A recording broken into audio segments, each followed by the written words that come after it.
কি হলে খুটাত মূৰ পেলাই দিলি যে কৈ আছোচোন বিয়াখনৰ পৰা ওলাবই নোৱাৰিছো হ'ব ওলা আৰু তাতে বেন পাতিডাল বজাই দিছে তই ইমান ধুনীয়াকে বিয়া নাম দিছ সেইকাৰণেহে বজাই দিছো মোৰচোন মনটো বেয়াহে লাগিছে অলগদ্ধ বেন বজালে হ'বলা মন বেয়া কৰে ফূৰ্তিহে কৰিব লাগে আপোনাৰ বিয়া ফুটি অকণ কৰিবলৈ পাইছে বেন পাতিয়ে যে মাতিছে হয় দে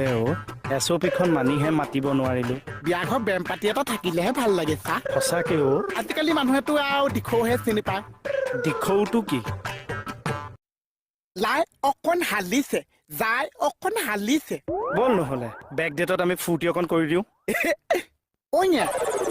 ফোনত কথা পাতাৰো শান্তি নাই হা মাৰক ছাৰ মোক আৰু এছ মাৰক মই এনেকে চিজিল হ'মগে এদিন নহয় তই চিঞৰ বাখৰ কিয় লগাইছিল ঠিকেদাক বিচাৰিছিলো তই ইয়াত খাটনিয়াৰ ক'ৰবাত দেখিছ নাই তাকে মই ভাবিছো তাৰ পিছত তই কিয় চিঞৰি আছিলি ছাৰ বাজেটটো দাখিল কৰিব লাগে কিহৰ বাজেট এই বিয়াখন যে মেনেজমেণ্ট কৰি দিলো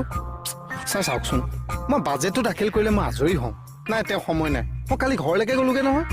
গৈ মই আপোনাৰ বাজেটটো দাখিল কৰিব ধৰিছোহে মানুহটো চেঞ্চলেছ গা বেয়া বোলে ৰাতি ছাৰ কেইটা টোপনি নাহে নহয় ৰাতি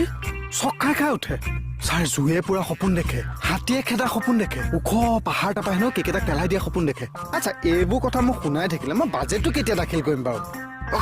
মূৰটো মাৰি ৱালত দুফাল কৰি দিম পাগল কৰি মাৰিব মানে এই চবে এখন কিয় খা কৈ দিলে চা কিমাননো পেট পেলাই থাকিব মালিকটো থিয় হৈ আছো টেবুলো থিয় হৈ থাকক হেৰি তই যে নতুন কাম এটাত সোমাইছ পাৰিছনে নাই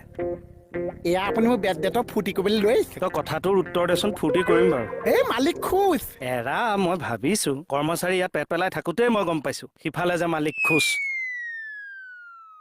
মই যাওঁ কিয় ফূৰ্তি নকৰ নকয় চা বিয়াৰ ফূৰ্তি পিছত বেক ডেটত না না না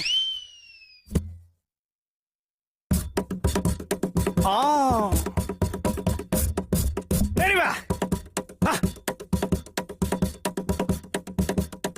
আহি যোৱা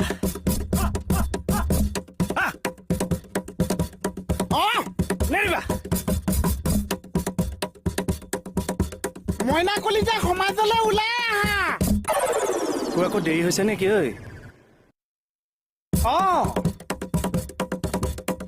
মালিকো ধুনীয়া কৰ্মচাৰী বলিয়া ঘনাই ঘনাই চোং সলাই সলাই সলাই এনেকুৱা বনোৱাই মালিকক কন্দুৱাই মালিকহে ওলোটাই পলাই মোৰ মইনা ঐ মালিকহে ওলোটাই পলাই আহৈ শুন বেক ডেটত ফূৰ্তি নকৰ বেচেৰাটো